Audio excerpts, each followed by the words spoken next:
Well, good evening. Welcome to Yada Yahowah. My pleasure to be with you here on this dawn of the Shabbat here in the Atlantic time zone. I think it's dawning on the Shabbat probably in Florida, and you're still about a day away, I would expect, out there.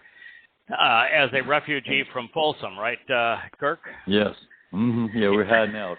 Yeah, you hear Kirk's voice. He sounds like Johnny Cash and Folsom Blues. Kirk, I never thought I would say this before, but D, you really need to up the advertising and send Elon Musk more money. He is pleading poverty. Poor thing. Yeah. Today we are, for tonight's program, we are promoting it in the United States. First time we've been in the United States in a while. But Elon Musk is the new chief twit.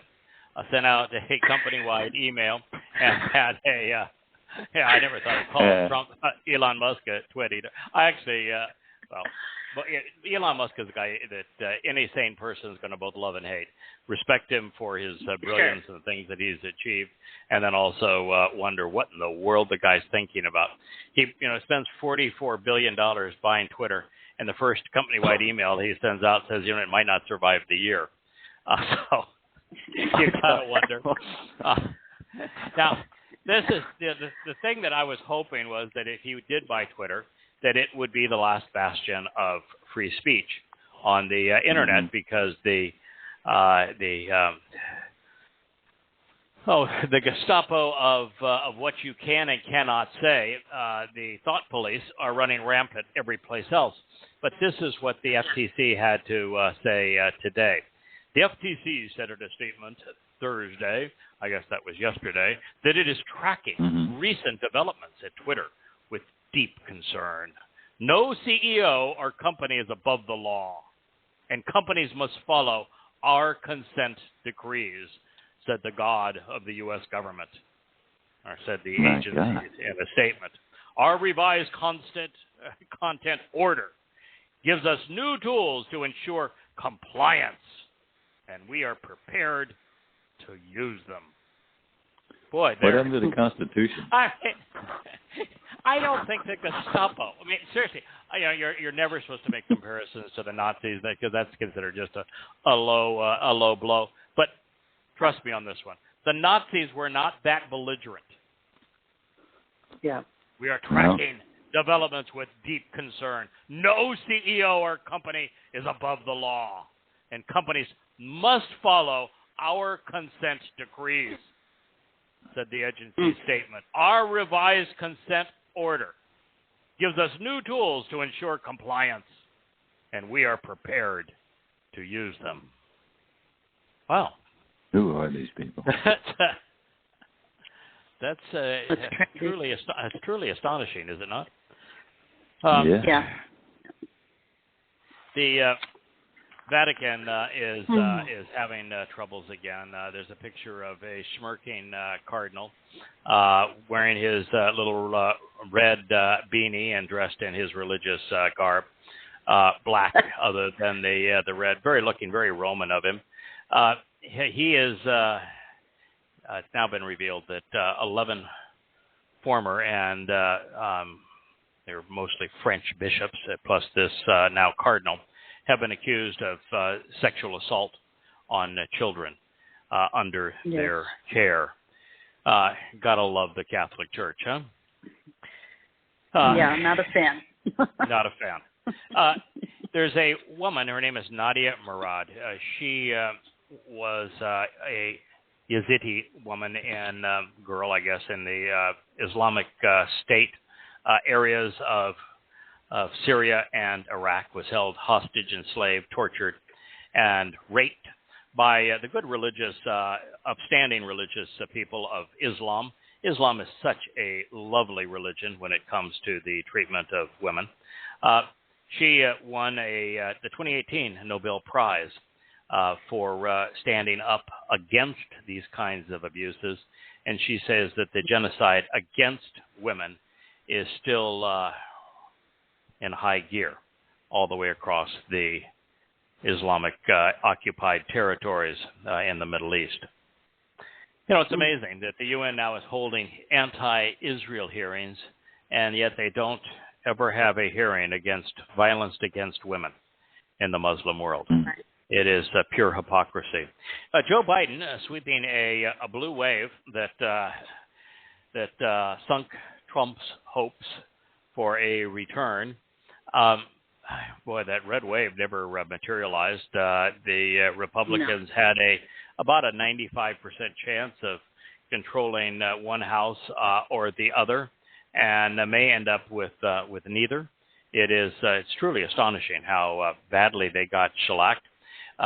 It is likely that the primary culprit is progressive young women under 30, who are exceedingly liberal, which means they have no experience, they have no understanding of anything historic, and they're unable or unwilling to exercise reason. Voted something in the range of 95% in favor of unrestricted abortions, and therefore for the Democratic candidate. And they are saying, you need to listen to us. It's frightening what has happened to this country. I am no fan of either political party, but I do know that at this present time, what Joe Biden and his Democrats have done have been catastrophic. It is a very odd position that we're in that we are telling the world that it's on the cusp of falling apart, that the United States ceases to exist as we know it, and that's going to happen in fairly short order, that there's going to be world war, there's going to be anarchy, economies are going to completely collapse, your currency is going to be worth nothing. That is where we're headed. Anti-Semitism is going to become extreme. And so this is what Yahowah has said is going to occur. It is going to occur at an extreme rate in the midpoint of the time of trouble, which begins right around Passover in 2030. But so many things are going to speed up in terms of the hellish conditions we're going to experience here on Earth beginning in 2029. It is even likely that the UN resolution that is the basis of the two-state solution, I put that in quotes because it is really the final solution, it is death to Israel, that it will be imposed as early as the fall of 2026. It's only 4 years away, the midpoint of the tribulation, and if it's at 2030, 8 years away? So we're right there at the cusp of it. So when I say that we're in an interesting position, we know what's going to happen, and actually the faster things begin to deteriorate, like this foolish war in Ukraine, with the United States essentially using Ukraine as a proxy to fight a war with Russia. Is the inevitable conclusion of this war is a nuclear holocaust. And the parties that started it know that's the case. And yet they were willing to do it nonetheless. It's the effects of COVID changed the world forever because of the stupidity of the lockdowns, of depriving people of livelihood and liberty. It completely destroyed what was left of the U.S. and other world currencies and put many countries on the brink of bankruptcy. This situation that we find ourselves in is that Yahowah's prediction of worldwide collapse is imminent. And so when we see bad choices made, as they were in this last election, we have to say, well, that's exactly what we were told. Par for the course. Yeah. We should be expecting to have an anti-Israel president of the United States. Joe Biden, which I call weekend at Bernie's, his big thing that if you vote Democratic, you're voting to save democracy. And of course, the young women progressives that voted came out and said, "We save democracy. Aren't we special?" Democracy, by the way, is not worth saving. But nonetheless, he tried the same line on at the COPA 27 conference in Egypt. He said that the very life of the planet is at stake. The very life of the planet. Now, he's putting the lives of the people on the planet at risk with his stupidity in the Ukraine. But the life of this planet is not at risk, and man does not hold the very life of the planet in his hands. There is nothing humans can do that is going to extend the life of the planet. We are in a global warming trend. We've been in it since 1850. It is a long trend that goes back every 600 years to before recorded history. In fact, it goes back millions of years. And the warmer the Earth becomes, the healthier people become. There's usually about a 1.5% to 2% swing to the maximum to the least number. We'll never come to the peak this time because the world's going to end as we know it. We're going to hasten it with a nuclear winter anyway, with a nuclear exchange. So we really don't have to worry about that, Mr. Biden.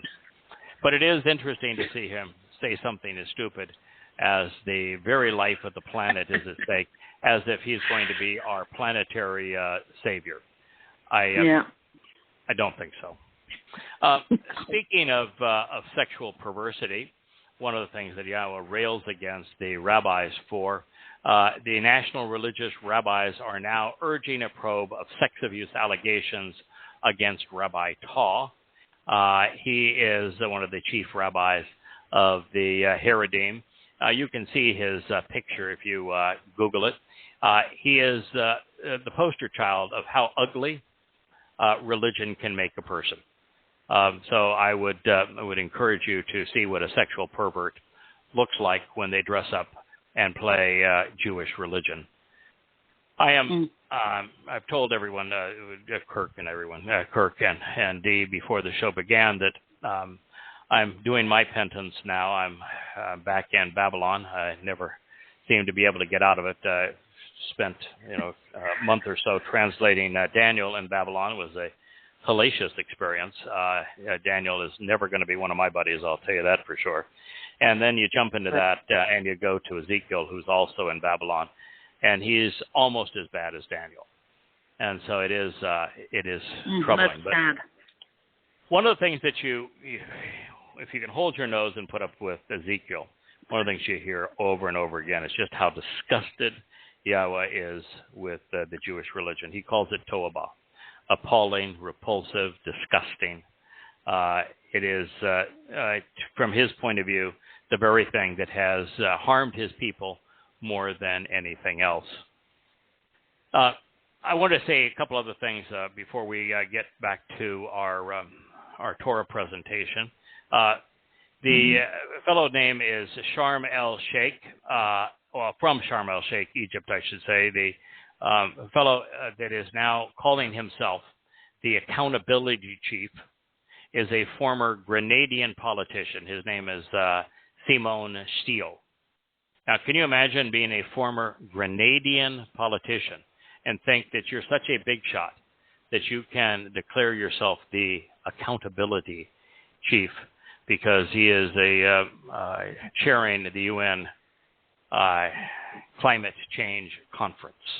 But nonetheless, that's his deal. Now, what I said about the claims about global warming and climate change, I think I made these statements probably 15 years ago. That with the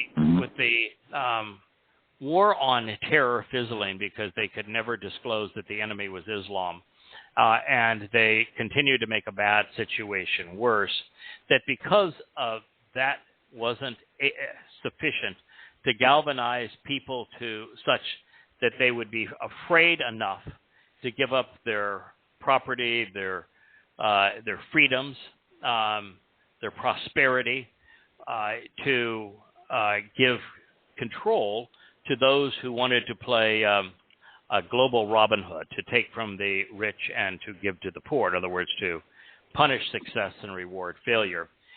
That is precisely what the Paris agreements, as well as the United Nations conference on climate is doing. The UN's annual climate change conference, now has the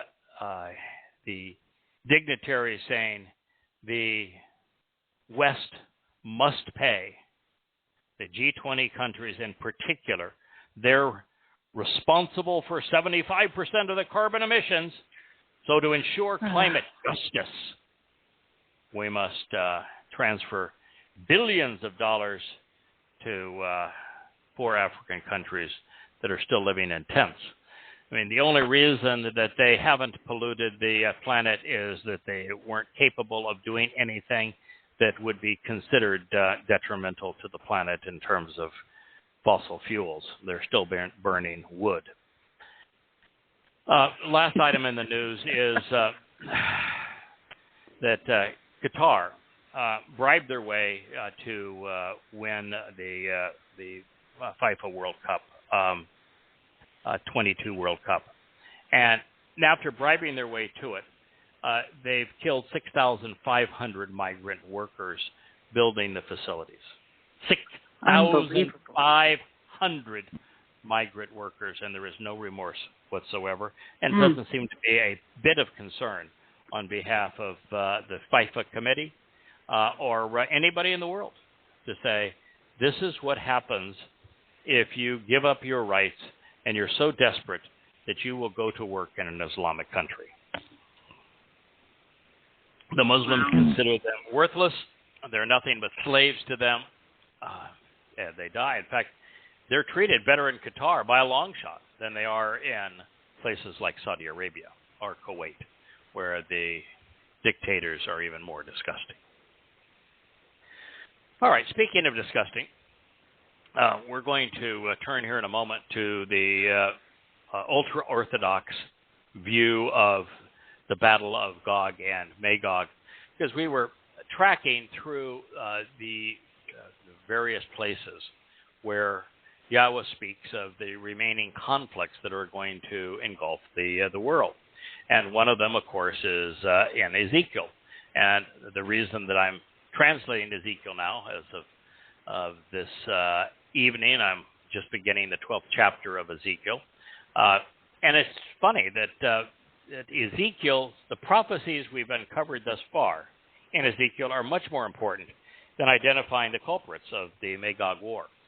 But it is something that we're going to pursue, because it isn't entirely clear whether or not there is going to be one prolonged war during the time of trouble or two wars. Mm-hmm. You know, Ezekiel's war is the Magog War. It's fought in the Jezreel Valley, which is why it came up in our review of Hosea. The final battle is by Har Megiddo, which is in the southwestern part of the Jezreel Valley. So we don't know if that's the name of the beginning of the war, and then it goes and envelops Jerusalem itself, or if the Jerusalem conflict is more symbolic, and this is really the war. So we'll continue to translate Ezekiel and Yirmiah, and Yoel has a lot to say about it, Zechariah and Yashaya, to answer that in due time. And right now, as I say, I'm working on Volume 10 of Yada Yahowah, and speaking of that, Volume 9 is now published. It's on the bookshelf of YadaYah.com. Thank you, David, for getting it up so quickly. It's available now at Amazon for those who wish to purchase it in hard or softback. Thank you for Jackie and the edit team for doing their part. It is, primarily a review of Daniel. And so for those who are curious as to why Daniel has been such a misunderstood book for so long, I think you'll find it interesting. I'm sure that readers will be pinned to their seats as they read the opening chapter and consider my assessment of the first 6 chapters of Daniel, and then also once again as they read through the 9th chapter and try to ascertain what was really said, who was saying it, and what they were really predicting, because it's very different than what is promoted by eschatologists. So anyway, that is now complete, and we've jumped right back into hell and are continuing our review of the prophets of Babylon. Where we left off last week is to say that while we're going to keep an open mind and we're going to go where God's words lead, a cursory review of the prophets indicates that there will be either 2 wars or 1 war with a symbolic conclusion, and that the wars could well have different belligerents. The Magog War will occur first, and it will be resolved at Megiddo. Then as we approach the end of time as we know it, there may be a final battle which will transpire around Jerusalem. The Haredi pine for the return of their warrior Messiah to protect and exonerate these undeserving of either. But otherwise, the rabbis do not seem to care any more about these prophecies than anything else Yahweh conveyed. In their defense, that is what one would expect, since their future with God is more dire than their past.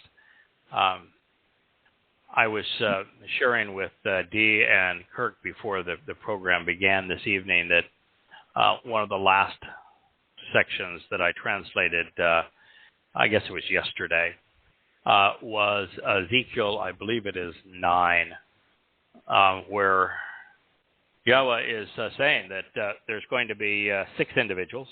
They report to Dode, and they're tasked with 2 things.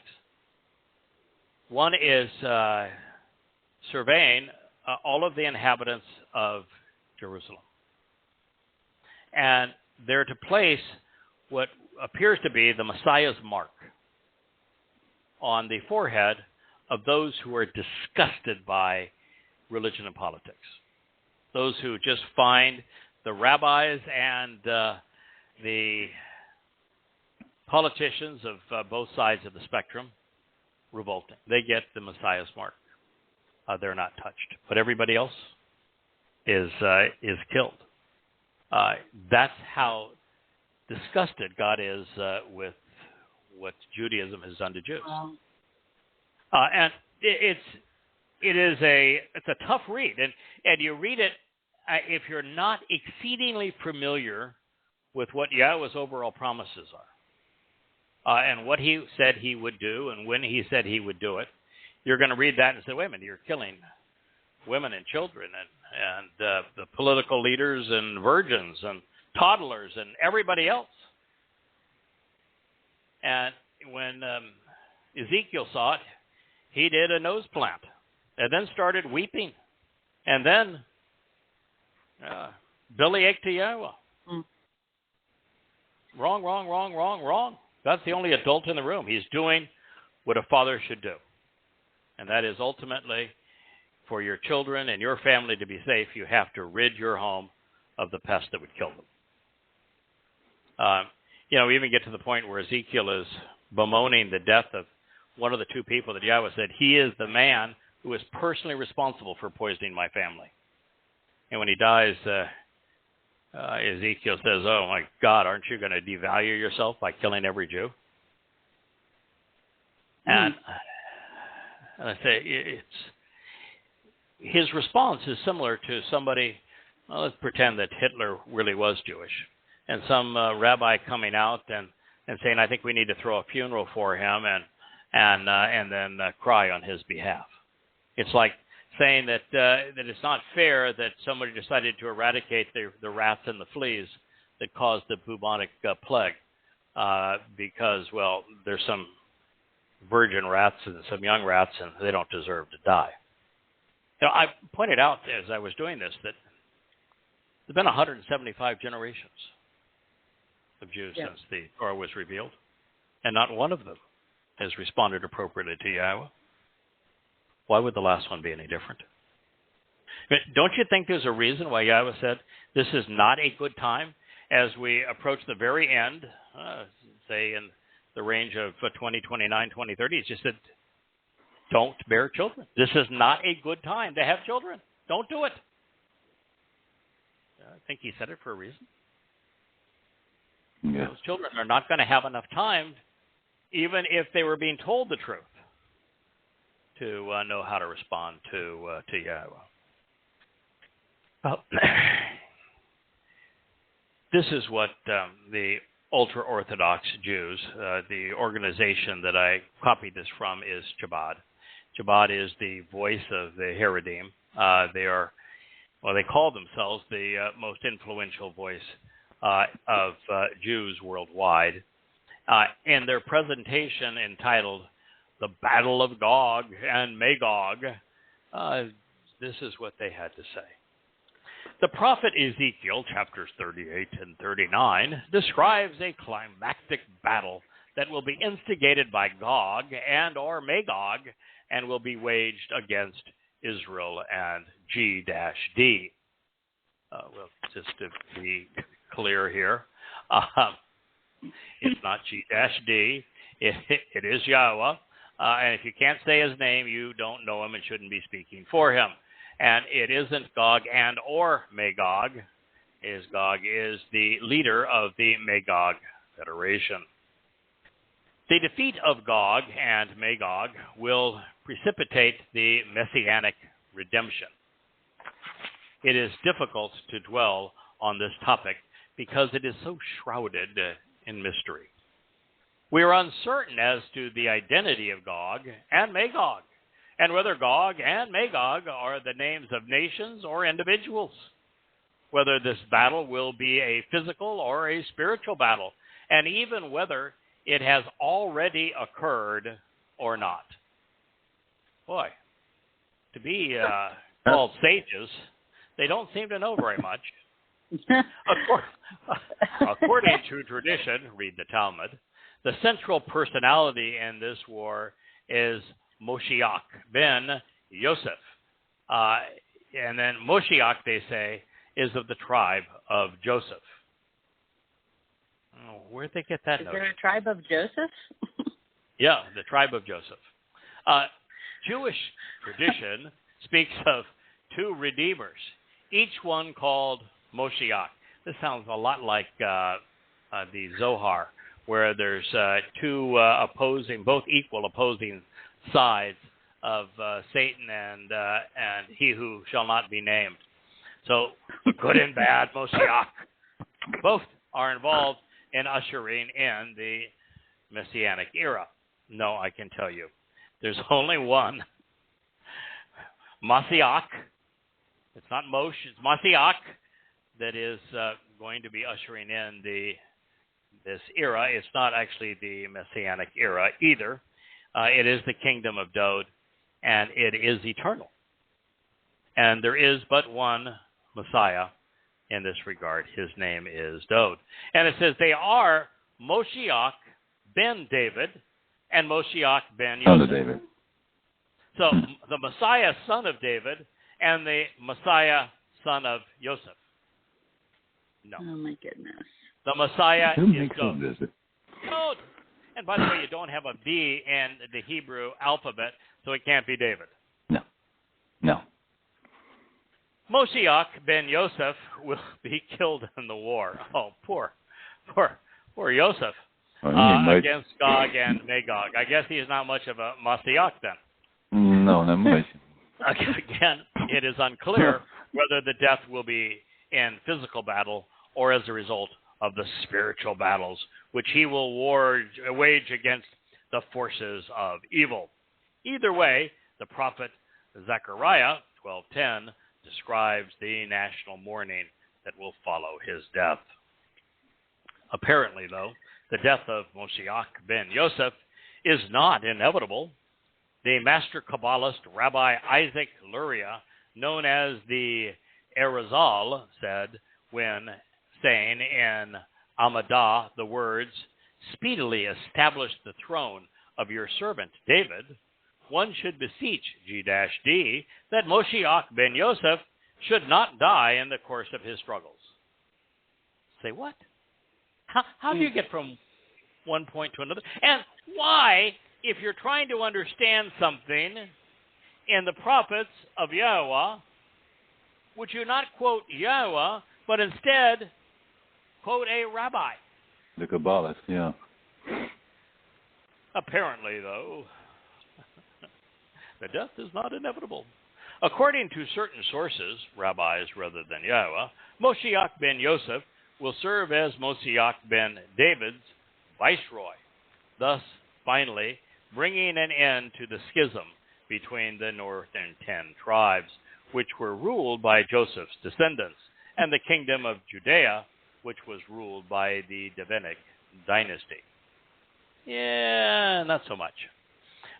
And they can't tell if that's happened yet. That's Yes. so bizarre. Yes.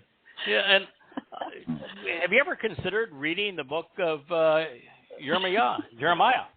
You ever considered turning just to the 31st chapter and see what God says about the reconciliation of Israel and Yehudah?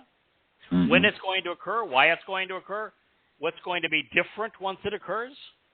He spelled it all out for you. Do you not care what God has to say? Some say that Elijah will arrive before the war of Gog and Magog, while others say he will arrive 3 days prior to the revelation of Moshiach. I'm here to tell you, Eliah is going to arrive on Pesach in 2030. And the Messiah, Dode, is going to arrive on the day of reconciliation, Kippurim, October 2nd in 2033. It's very easy to do the math on these events. As a matter of fact, Daniel 9, Dode himself, who is Gabriel. Gabriel means the strong and empowered, the most capable individual and the most courageous individual on behalf of God is what Gabriel means. That is Dode.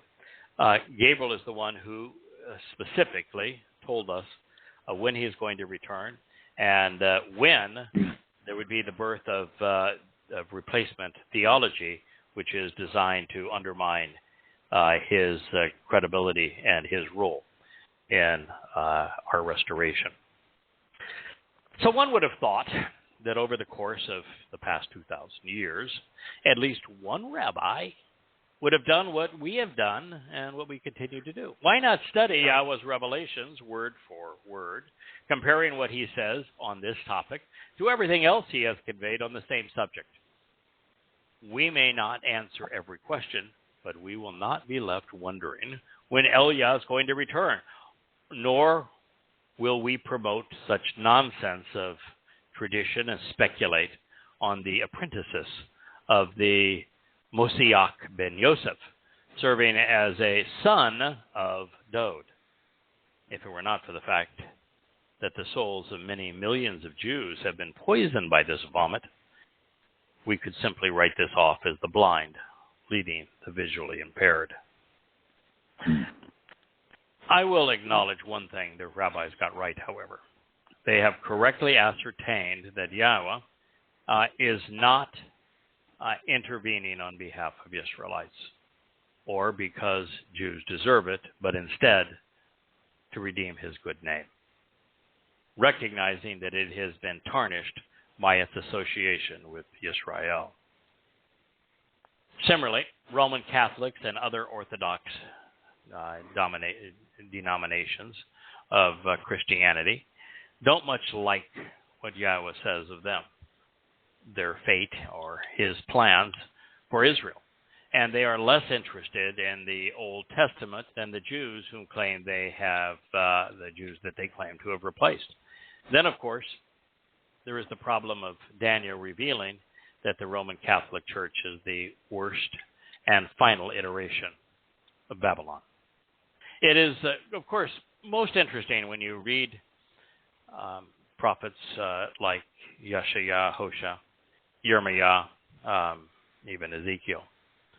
And you find that there is a growing number of blacks out there that are aligning their faith with the black Hebrew Israelites, as if they are now, they're the true Jews, and the real Jews are just fakes. Have they not read what the prophets say? No one in their right mind wants to identify themselves with Israel. What God has to say about Israel and them being Toabah, repulsive, that their religion is disgusting, and that virtually every one of them is going to be wiped out. And there's only going to be a very tiny remnant who is decidedly anti-religious that will be saved. To claim that you are them is to say, ridiculous. God hates me. It's just ridiculous. Be careful what you wish for. Listen, being Jewish is good in the sense that Jews are God's chosen people.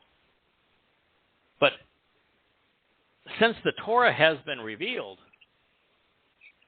you can count the number of Jews who have had a productive relationship with Yahweh, on 2 hands and 2 feet. Yeah. I'm not sure there's been 20.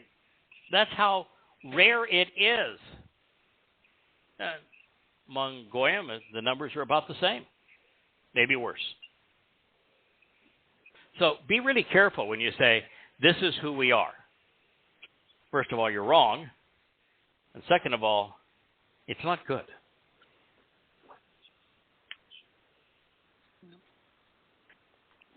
Undaunted Protestants and evangelicals have sought to interpret and mistranslate statements from the Old Testament through the lens of Revelation, a trend that was popularized by Hal Lindsey's The Late Great Planet Earth.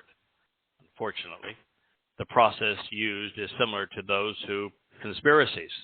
They misappropriate and errantly interpret a tiny fraction of what's been provided while ignoring the rest of the evidence because it doesn't fit with their preconceived notions, and it is caustic to their religious beliefs. If you look at Yahweh's testimony as a whole, well, he gives us enormous amount of details of what's going to happen between now and his return. It is Yahweh who's returning, not Jesus. Jesus was the Passover lamb. Even if you know his name was really Yosha. He was the Passover lamb. Passover lamb never comes back to life. Defeats the entire purpose. It's Dode who is returning, and it's with Yahweh. So as a Christian, you're, and really, Out of luck. Out of luck. And as a Jew, it's Dode who is returning with Yahweh, and you won't say his name, and you don't admit that Dode is the Messiah. You're out of luck too. It is tragic that with all of these prophecies, speaking of Yahweh coming back for his people, for Yisrael and Yehudah, to reestablish his existing covenant, not a new one, and to do so by writing his Torah guidance inside of us, not switching to a New Testament, not switching to the Talmud. The religious are done. And it's all there. So how can somebody, and I knew Hal Lindsey, nice fellow, but how can he write such rubbish, all that God had to say? It's unfathomable. And why would you pretend to speak on behalf of a God whom you're unwilling to go where his words lead? There is a considerable hullabaloo regarding Gog and the Islamic scriptures as well. This is because Muhammad bought Talmud readings from the rabbis in Yathrib to make his Quran appear credible. And the rabbis had written of Gog. Considering himself a Messianic figure and loving war, he was drawn to their commentary on Ezekiel. His bastardization of their accounts are among the most laughable in the Quran, as well as the Hadith. And that's saying something. Yeah. These myths revealed, let's stay focused on Yahweh's declaration through Hosea, knowing that we will return to the Jezreel Valley in due time. All right, opening the second chapter of Hosea, we find that the descendants of Jacob had bonded but it was with one another rather than God. Say to your brothers, my people, and to your sisters, she could have loved and been kind. Rebuke quarreling and contending with your mother. Prosecute, filing a complaint, for she is not my woman, neither am I her man. Let her, therefore, turn away from her illicit and illegitimate relationships, her idolatry and whoring, such that they are away from her presence, with her unfaithfulness from the way she perceives her breasts. Hosea 2:2. Otherwise, I will strip her naked, exposing her.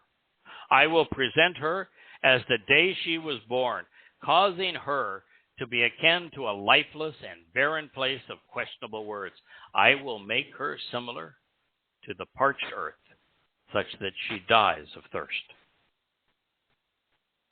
Let's be clear, because God has gone out of his way to be clear. When Yahweh speaks of whoredom and idolatry and of prostitutes and of illicit relationships, he's talking about religion. Mm-hmm. And when he's talking to his people about religion, he's speaking of Judaism. And listen, I understand that Judaism has about 18,000 cults, almost as many as they have political parties. And that, even the Haredim are not monogamous. There's Haredim in New York that have their group of rabbis. There's those in Ukraine that have theirs. There's those in Israel that have theirs. They're all over the board. And then there's Reform Jews and conservative Jews and ultra-Orthodox Jews and Zionist Jews and progressive Jews and conservative Jews. They come in every flavor imaginable. So let's just say that the Jewish propensity to be religious is what God despises and what he equates to prostitution. Jewish religious leaders are the highest paid religious leaders in the world. They make, on average, about 300% more than any other religious leaders. That's a lot more. And they make a lot more by making life difficult and expensive for Jews. And so they're making money by selling their faith, just as a prostitute sells feigned love for money. So he uses this metaphor, and he's going to use it throughout Hosea. And every time we read of harlotry and idolatry and of whoring, we should read religion. And so the reason Yahweh viewed Israel as not his woman, that he was not their individual, that they had been unfaithful, that they were feigning love, feigning devotion, selling their religion for money, is because he was disgusted by Judaism. It's over and over again. It can't be missed. If you have open eyes, you cannot miss it. And be careful here, because, Yahweh has more to say against Judaism than any other religion by a long shot, because it affects his people. The greatest menace to Jews throughout history has been Judaism, not Catholicism or Islam. And in fact, without Judaism, there is no Roman Catholicism and there is no Islam.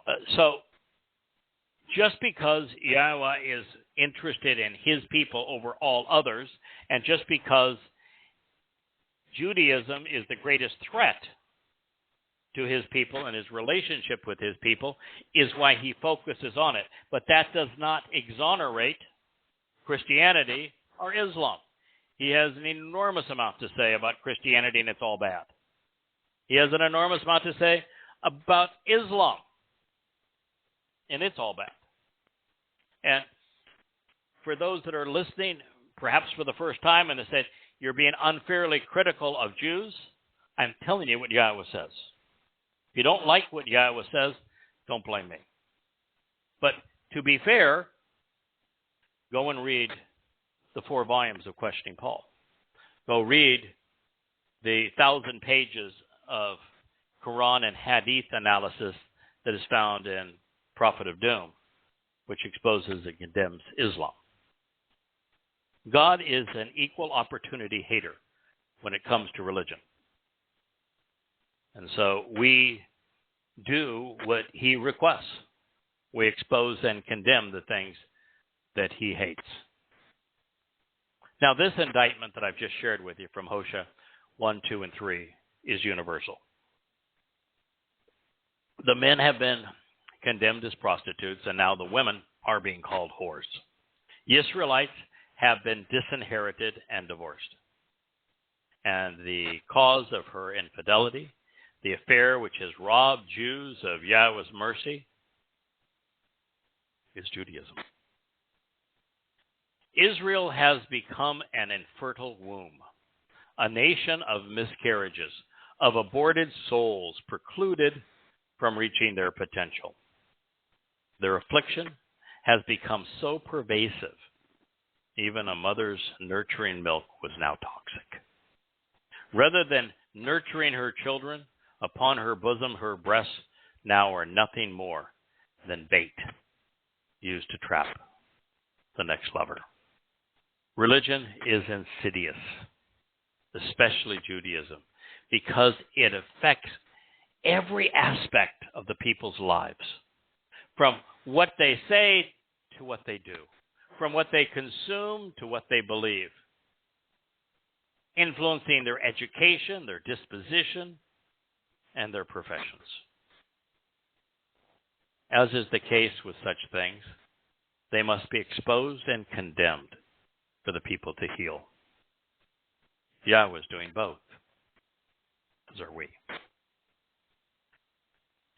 Religion is fatal. Bad enough, long enough, God will eventually tire and give up, disinheriting and divorcing even his own people, which he's going to announce that he is doing here in Hosea. And that divorce would be very, very long. God's estrangement from his people, in fact, from everyone, would last 2,500 years. It was 2,500 years between the time that Yahweh would speak through his last prophet, Malachi, to the time that he would encourage a witness to make the message of his prophets available to his people in a way they might understand. 2,500 years is a long time for God to have to give up on his own. According to Yahweh, a child's fate can be linked to their parents' beliefs and their allegiances. If a mother is a religious whore, chances are her children will be similarly unfaithful, immoral, and idolatrous. A Haredi mother will beget ultra-Orthodox children, just as a Muslim mother will breed jihadists. This is the reason Yahweh didn't remove the children before the flood cleansed Mesopotamia. He didn't protect them from the brimstone that incinerated Sodom, nor did he take them out of the Lord Baal-worshipping Canaanite towns the Israelites conquered. He is asking the 6 individuals that he is mustering to judge his people during the last days to remove all of those who still profess their religion or their politics, from the smallest and the youngest to the greatest and oldest. Rats breed vermin, not meerkats. The 4th verse of Hosea's 2nd chapter opens with a verdict some might find troubling. And so, with regard to her children, I will be neither loving nor compassionate, neither merciful nor kind, because they are the children of their religious infidelity, their feigned love, and of seeking to profit from being disingenuous. It should be obvious that their mother is unfaithful and acts like a religious prostitute. She conceived them, should be ashamed, and humiliated. This is because she conveyed her intent, saying to herself, I have chosen to continually go after what I desire from my closest and most intimate familiar relationships, which provide my bread, my water, my wool, my linen, my olive oil, and my drink. Yes, when I translated the statement in not Ezekiel, I believe it was chapter 9, where Yahweh was telling these 6 individuals to without pity, without remorse, without mercy, to end the lives of everyone who isn't wearing the Messiah's mark. One of the things that I said is that look at the statement that Yahweh etched in stone, in particular the second statement, where God said he was going to do this very thing, and that those who are spared will be those who observe the terms and conditions of the covenant. Here in Hosea, he is saying exactly the same thing. This has been available for 2,500 years. If you're not willing to read it, then you don't care enough about the fate of your children for them to live. If you want your children spared, read it, pay attention, act accordingly. You still have time. Do the right thing. If you are among the few who understand Yahweh, respect him, acknowledge his name, you have accepted the terms and conditions of the covenant, you attend the Moed Mikre, then if you do have a child, even in this late time, that child is going to benefit from your participation in the covenant. They are grandfathered in, if we were to use that phrase. Mm-hmm. But if you're religious, if you're agnostic, if you're progressive, this is the worst time to be having children. They won't grow old enough to make their own choice, and their choices will be imposed upon them by their parents, who didn't bother to consider what Yahweh had to say. God is communicating in first person in this statement that we've just read in Hosea. To the people he not only created, but those he chose to enrich, to liberate, to educate, to empower, indeed to save. This is his assessment after having experienced their lack of gratitude and having suffered their obnoxious religion. Yahweh had endured 60 generations after Jacob, each unlovable, and he had witnessed 140 more before the problem was resolved to reconcile his relationship with them. When Yahweh asked Moshe to go with him to liberate the children of Israel from the worst slavery probably humans had ever experienced, 400 years of it in Egypt, Moshe said, I don't want to do that. And we know the reason he didn't want to do that. He had tried to save Israelites. And what he received in return was for those he tried to save to mock him and threaten him. So we knew, listen, the Egyptians are bad. Their religion's horrible. Their caste system is horrible. The way they treat slaves is horrible. Their politics is horrible. Everything about them is bad. I'm with you on that, and I'm with you on the fact that they're abusing the Hebrews, God. But, God, I don't want to go do that. I've been there. I did that, and it did not work out well. Yahweh didn't experience any better. In fact, Yahweh was treated worse than Moshe. I mean, he hadn't even finished revealing the Torah. They had barely made it across the Gulf of Aqaba. They were days, if not hours, from having been saved by God drowning the pursuing Egyptian army in the Red Sea. And they were already becoming religious. Aaron leading the parade, building a golden calf, symbolic of the Apis the bull cult that was so famous among the priests and the pharaohs in Egypt. They didn't last a day. We studied the story of the waters at Meribah, where they were repulsive. We read the story about Caleb and how he and Yeshua were the only two people that spoke in favor of Yahweh when the rest of the Israelites says, yeah, we don't want to be with you anymore. We don't want to be with Yahweh anymore. We want to go back and be slaves in Egypt. They started off terrible, and they didn't get any better. God had his up to his eyeballs with them. Then when they became a kingdom, they started off picking Shaul.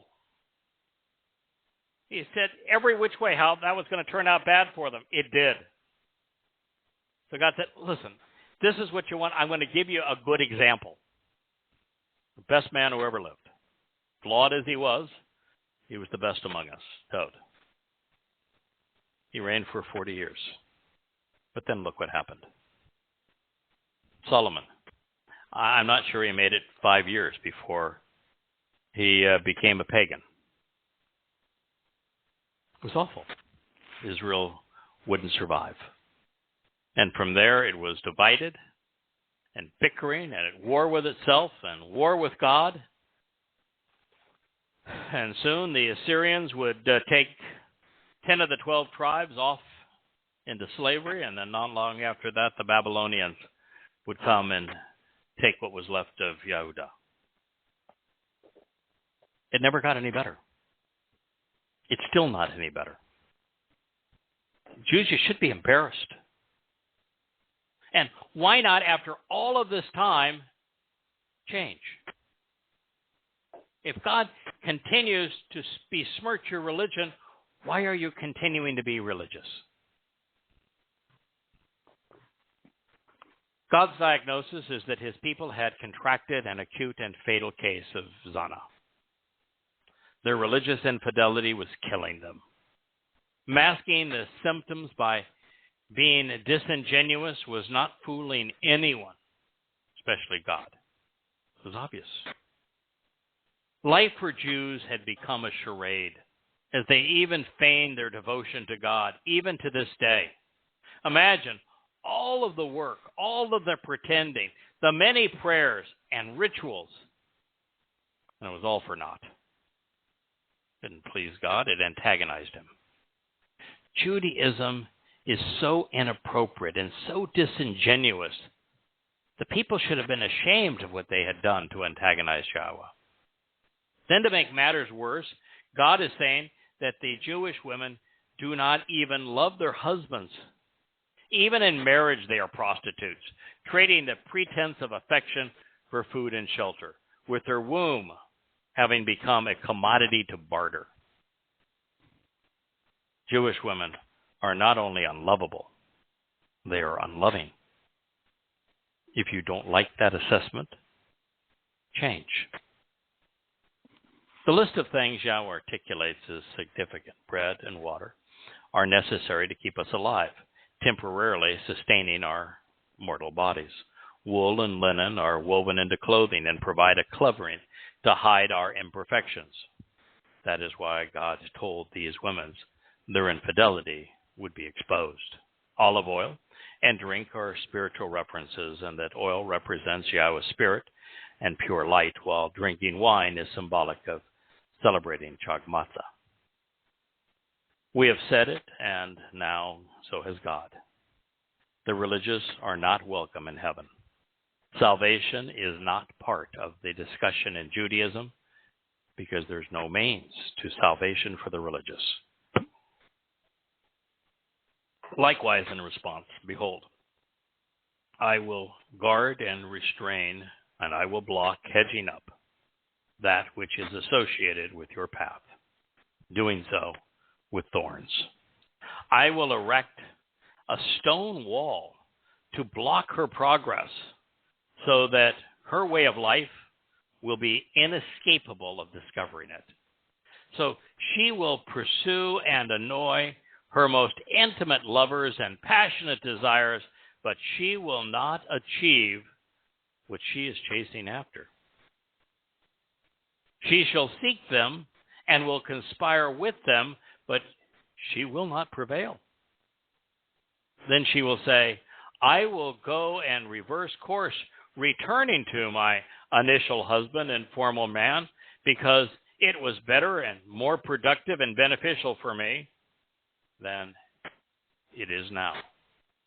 But she did not know that I gave to her, providing for her the grain, the new wine, and the olive oil, in addition to having greatly increased her silver and gold, which they assigned to the Lord Baal.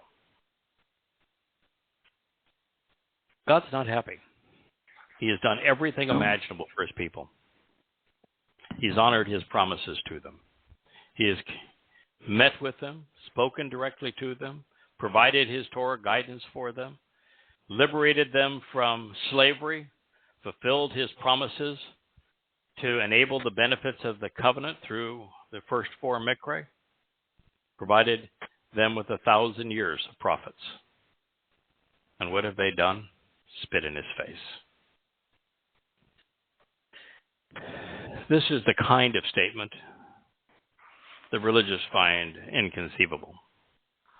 Rather than God showing them the way and welcoming them with open arms, Yahweh is preventing the religious from getting anywhere near heaven. The way he has provided is off limits to them. It is an interesting realization that God is actually blocking the way of Jews to know him and to heaven. He has blinded them. And he did so because he could not reason with them. He could not communicate with them. They would not listen to him. And so, left to their own devices, if they were able to understand who he was and what he was offering, they would so besmirch his name and his invitations and his covenant and his Torah as to destroy their credibility. So God was left with no choice but to say, no, you're not getting anywhere near the things that matter to me. I'm going to hedge up the way. It was the only way to protect them from Jews destroying them. There is a reason you don't ever see Yahweh's name associated with Judaism. God doesn't want it associated with Judaism. There's a reason that rabbis quote rabbis rather than Yahweh. God doesn't want them quoting him. There's a reason that Shabat writes of the Magog War saying nothing but nonsense. They're clueless. And it's designed to be that way. There's a reason that Jews will religiously observe the rabbi's version of Pesach, Passover, and not recognize that everything that they are requesting, everything that they are ordaining, has a pagan religious past. That nothing has anything to do with Yahweh's instructions. God despises religion, and the last thing he wants is a religious person in heaven. He has no interest in saving everyone. Quite the opposite. He is deliberately precluding the majority, the vast majority of people, everyone who is religious, from walking along the path he has provided to eternal life. He isn't being unfair. He isn't being unkind. Instead, just being merciful. He is the only moral, his is the only moral and rational choice. I'm telling you that if God did not put this filter in, this fence in, did not blind the religious among his people, then heaven would be as disgusting as is hell. So let's be clear. God isn't just making the way difficult to find. He is deliberately blocking it. He is erecting a preventative barrier to shut the religious out of heaven. He has accomplished this in such a way that the faithful will find it painful to approach. There isn't a Christian on the planet that knows what to do with the terms and conditions of the covenant or with any of the 7 Moed Mikra, nor a Jew, nor a Muslim. They can't even tolerate the lone prerequisite to being part of the covenant, which is to walk away from Babel, from religion and politics. It's painful for them to even approach it, much less walk down that way.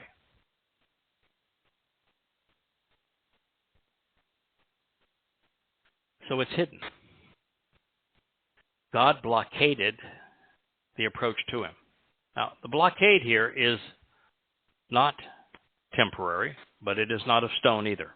It is hidden in the one place Yahweh can be assured the religious will never find it. Right in the midst of his rebuke of them.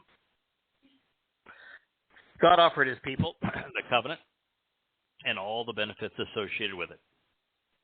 They rejected his offer. He introduced them to himself. He saved them. He enlightened them. He enriched them with their land. But they repeatedly withdrew, preferring the company of false gods and to being religious. Yahweh wasn't going to force them to be part of his family, so he let them go. Then he blocked the path back home, lest they corrupt it and take everything he had offered them. Wow.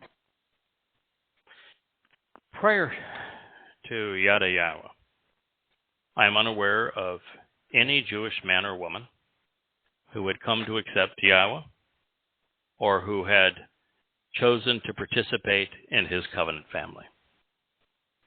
Today, that number is small, but it's growing. And it will continue to increase between now and Kippurim in year 6000 Yah, when the last decision will have been made. To their own devices, Jewish women will do as they have always done.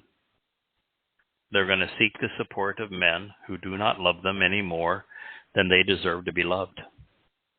They're not alone in this regard. It is the biggest blight of every religious marriage. Of such women, Yahweh writes, she will pursue her desires and annoy her lovers, chasing after and harassing them. But it will never be satisfying, and she will never prevail, knowing in the end that it was all for naught. You know, it's an interesting thing that in religions, there's always a marriage vow. You're always making promises in front of the imaginary religious God. But with Yahweh, there is no marriage vow. There's none. You're married when you act married. When you live in the same home. When you don't want to be married, you write a nice letter and say, it's been nice, but not that nice. This is why. I don't want to be married to you anymore, and here's the reasons why. And then you go your own way. This idea of staying married and being miserable and dragging each other down is a religious notion. It's the same thing with God. God says, I don't want to force you to love me. Now, I'm not going to compel you to be part of my covenant. If you don't want to be part of it, go away. That's okay. That's your choice. If you want to be with me, wonderful. We'll have a great time. But if you don't, that's your choice. I'm not going to force you. For generations of Jews, there is no going back. The gifts that Yahweh has offered have been squandered. For thousands of years, Jews have given their Lord, Baal, the gifts God had given to them, including their place in his plans, their liberty, and their souls. It isn't that Gentiles are any better. In fact, Jews inherited their affinity for Baal, the Lord, from them. He remains the God of Christianity and Islam. In this passage, gate or stone was used figuratively in Ezekiel 13 to renounce false prophets. There, the wall of stones is both symbolic and ironic. The promises of protection only serve to crush the deceived, the consequence of every religion. Concerning Gator, Yahweh spoke these words to Ezekiel, warning the people about trusting the inspiration of religious men. Then the word of Yahweh came to me, saying, Son of man, actually son of Adam, prophesy against the prophets of Israel, and who prophesy from their own inclinations. Listen to the word of Yahweh. What a wonderful start. Mm-hmm. Speak against the prophets of Israel. So the prophets of Israel are the religious, particularly the rabbis. So speak the word of God against those who are speaking the words of Israelis, who are speaking of their own inclinations. The Talmud said, listen to Yahweh. Thus says Yahweh, woe to the stupid and insolent prophets who are following after their spirit, to be Satan, and have not seen anything. Israel, your prophets are like jackals within the ruins. You have not ascended into the breach to find what is deficient, nor built a wall of stones around the house of Israel, which will stand up or endure the battle in the day of Yahweh. Beware. They have seen vain and worthless visions, which are fraudulent, deceptive omens, and outright delusional predictions. They will claim, this is the prophetic announcement of Yahweh, whom they call Hashem, when Yahweh has not reached out to them. And yet they linger and wait, expecting their statements to materialize. Is it not a fabricated and vain revelation that you were envisioning, a misleading and deceptive form of fortune-telling being proclaimed when you have said, this is a prophetic announcement of Yahweh, even though I have not spoken? As a result, thus says Yahweh, because you have spoken falsely and vainly, and are lying about receiving prophecies, it stands to reason the attentive will realize that I am against you. Prophetically reveals Yahweh. My hand will be against the prophets who claim to see these worthless visions and who have these delusional predictions. My people will cease to exist in their conspiracy. Should they consider or trust their counsel such that they will no longer be written in the book of the family of those who engage and endure with God, because they are excluded from entering the realm of Israel. Therefore, you should know and acknowledge that indeed I am Yahweh. The express reason that they have misled my people, saying, Shalom, reconciliation, when the relationship has not been restored. It is because they endeavor to build an inner wall which separates and divides, and then, behold, they plaster over it, adding a whitewash of worthless and invalid notions. Say to those who smear and plaster over, who whitewash with misleading foolishness, it will collapse and fall. A deluge resulting in overwhelming and overpowering flood will come to exist because of you, along with a destructive storm, which will result in the likes of stones falling from the sky, along with a divisive spiritual tempest. Then behold, when these divisive barriers crumble and fall, be said of you, where is the whitewashed coating which you apply to plaster it over? Therefore, as a consequence, this is what Yahweh says, in my righteous indignation and kindled animosity, I will cause the Spirit to blow, splitting this open and tearing it apart. And then there will be a deluge, resulting in an overwhelming and an overpowering flood due to my resentment. A destructive storm of stones will convey my extreme displeasure and result in complete destruction and total annihilation in the end. So therefore, I will destroy, tearing down and demolishing this divisive barrier that you have smeared and plastered over, whitewashing it with unsavory, invalid, and worthless notions. I will strike it to the ground so that its foundations and very basis, the purpose of having constructed it, is exposed and made known. And then when it collapses and falls, you will be finished, perishing in the middle of it. So then you will know at that moment that indeed I am Yahweh. Yaketzel, Ezekiel 13, 1 through 14. You don't have to analyze Ezekiel 38 and come to understand who the players are in the Magog War, because there's a war that is being fought in Israel between God's people that is far more prevalent, far more lethal, far more hazardous to God's people. The combatants are rabbis. They are the ones who are plastering over and whitewashing Yahweh's Torah teachings.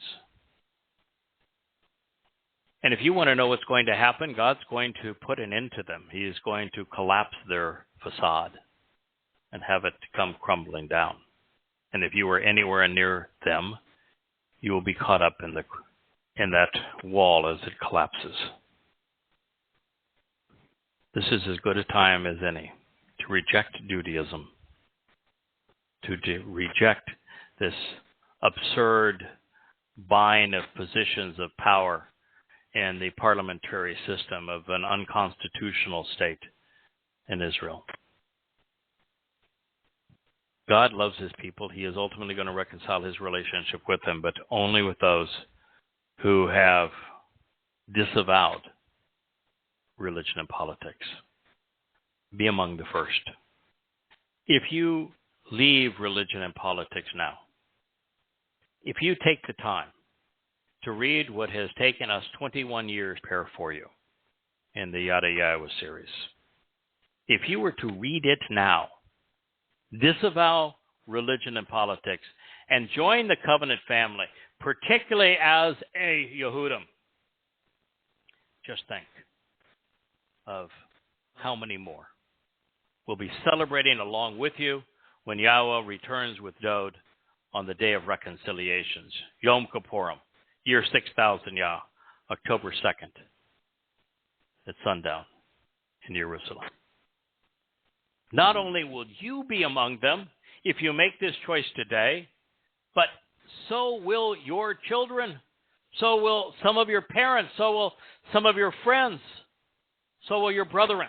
Continue to vote ourselves. Dee does with her social media outreach.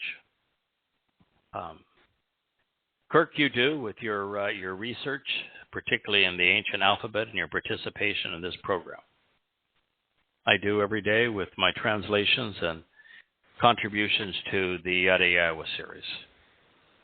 Our goal is to awaken and to save as many Israelites as possible, and even Goyim who are willing to listen along the way. We want Yahweh to be pleased with the quality and quantity of the people who attend Yom Kippurim in year 6000 Yah. It is just 11 years from now. That number is way below what I would think is his expectation today. And so we will devote every waking hour to doing our part, to communicating his message, so that more of you who are listening will forego your religion, will forego your politics, and will come to know Yahweh, acknowledge his name, embrace the terms and conditions of the covenant, and attend his Moed Mikre, knowing what they represent. Everything that you need to know is in these books. Go to yadayah.com. Pull the first book off the shelf. It's called An Introduction to God. It's volume 1 of 3 volumes of An Introduction to God, and begin reading. You'll learn why you, why me. By the time you've finished the Introduction to God, you'll understand the Hebrew language better than you could ever have imagined. You'll understand exactly who Yahweh is. You will know for certain that he exists. You will appreciate what he is offering us and what he is asking in return. By the time you have finished the first 3 volumes, you will understand his role in our Genesis. You will understand exactly what happened in the Garden of Eden and why it's important, because that's where we are returning. You will understand why God caused the flood in that region of Mesopotamia at that time. You'll find proof of it occurring exactly as he said. You will understand how he chose and why he chose to establish the covenant with Abraham. Why his first request of Abraham was to continue to walk away from his country, from Babylon, from the birthplace of institutionalized and integrated religion and politics. You'll come to know each of the 5 things Yahweh asked of Abraham and appreciate the 5 things that he offered to him as the conditions and the benefits of the covenant, all presented for you in great detail in Volume 3 of Yada Yahowah. And as you read on in Volumes 4, 5, and 6, you will come to appreciate each of the 7 Moed Mikre, how this path prepares us to live eternally, perfected, Yahweh's sons and daughters, enriched and empowered, so that even as we have these 11 years left to share his message, we can be effective troubadours, so that Yahweh is not disappointed, so that we're not disappointed. Come Yom Kippurim. Yeah, as I was reading the end of that passage in Yaquetzal, where Dode was orchestrating 6 individuals to carry out Yahweh's instructions. When Dode returned to Yahweh after doing it, all he said was, "We have accomplished what you have asked." Wow. What a wonderful conclusion to a life. It would be our great honor to be able to tell Yahweh, while he is celebrating Yom Kippurim with his family, we can say, we accomplished what you had instructed. That is a life well lived. And it isn't just a life for us to live. It's a life for you to live. Walk away from the great toxin of religion, the misleading nature of politics. Stop relying on human traditions and customs. Come to embrace Yahweh. Get to know him. Trust him. Rely on him. Learn who he is, what he is offering. And then join us. Become yet another voice. There's a remarkable woman who is the backbone of a lot of what we achieve. And I was having an exchange with her where I was trying to convey just how valuable she is to Yahweh's desire, really, to convey his message to his people. You're giggling, Dee, because I CC'd you after asking her permission to share the letter. And Yes. And she was arguing with me in a very nice way, saying, no, you're wrong. I told her that I get too much credit for what I do, and she gets too little for what she does, because I would be only a fraction as effective if she wasn't orchestrating so many marvelous things behind the scenes, doing such a wonderful job of it. And her ultimate retort to me was to send me a picture of her marvelous family and how her children and her grandchildren are now covenant. And they're covenant because of what we have learned together. And it is the most beautiful picture I think I've ever seen. It is exactly what Eden looks like to Yahowah post his return on Kippurim as we celebrate 1,000 years of sukkah. His view of us is exactly what these bright and happy children look like celebrating in the backyard on their swing set. And she says, these children, my grandchildren are in the covenant because of what we have learned. So no, you don't get too little credit. And I realized that it is by working through a family like this and us working in harmony and us all making a contribution that Yahowah's message is getting out and is resonating with his people. The website at yadayah.com is beautiful. It is so exceedingly informative and functional. It works on every possible platform. Our social media outreach, so long as we can keep Elon Musk and money, is marvelous as well, full of tremendous content. The books are beautiful that are available through the Amazon store. We're doing our part as a family so that you can join us, be part of Yahowah's covenant. We don't solicit money. We wouldn't take a donation if you offered it to us. We don't make any money on anything.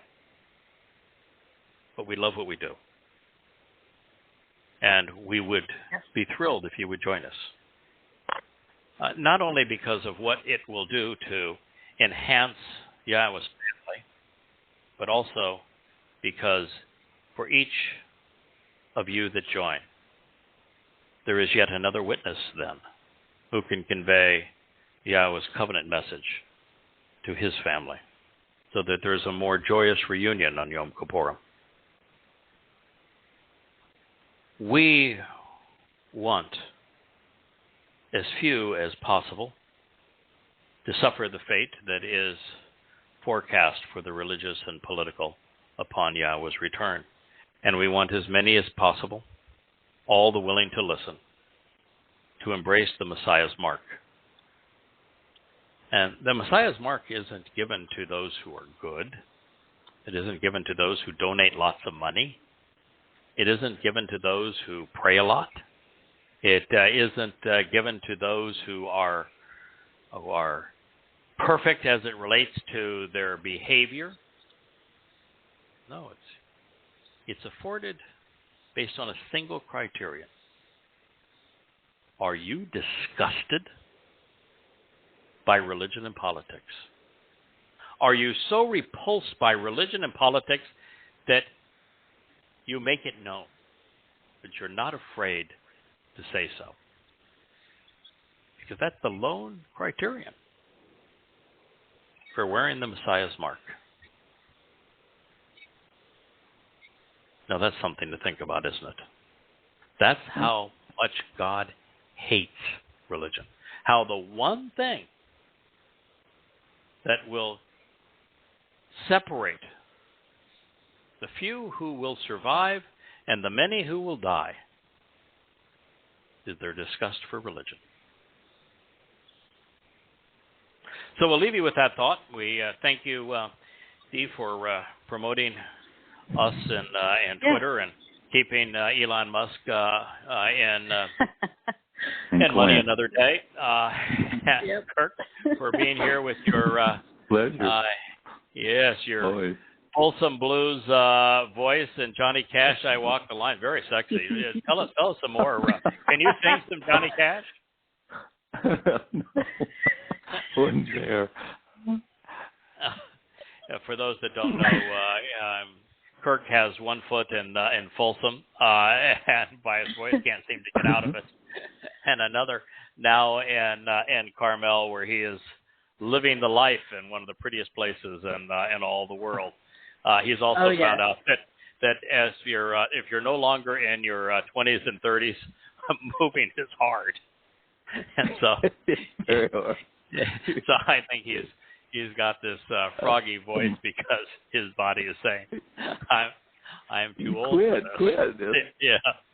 So anyway, we're looking forward to you getting all settled in, and I understand you and your bride are going to take a long walk tomorrow and go to the beach, and maybe when you go to the beach, you'll take a quick right and take a peek up at the 10th and 11th holes at Pebble Beach golf links and enjoy the beautiful view of the California coast, even if it is minus 50 this time of the year and you need to wear your parka.